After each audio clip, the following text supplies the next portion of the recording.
उसको आपने मार मार के बागी बना दिया, ये मर जाता अगर नाबालिग होने में, कहां जाता? शोर शॉट कहां जाता सर? जन्नत में। शोर शॉट है ना, नाबालिग तो शोर शॉट जन्नत। अब अगर इस दौर में, अभी हम इस रूम में बैठे हुए, एक शख्स आता है, उसके माथे पे लिखा हुआ है कंफर्म जन्नती अल्लाह की तरफ से, हम क्या करेंगे? ताजीम करेंगे उसकी, सब जाएंगे, वो भाई हमारे लिए दुआ करेंगे, कुछ हो जाए, है ना। अब एक शख्स के माथे पे लिखा हुआ है अगर कंफर्म जन्नती, तो हम तो उसकी इतनी ताजीम कर रहे हैं, और जो बच्चा बालिग होने से पहले इंतकाल कर जाएगा वो तो 100% कौन है?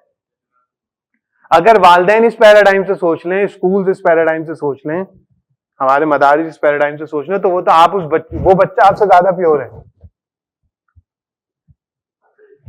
सही ना। अगर हम इस पैराडाइम से सोच के उस बच्चे की डेवलपमेंट पे काम करेंगे तो कितना जबरदस्त काम होगा, ठीक है ना।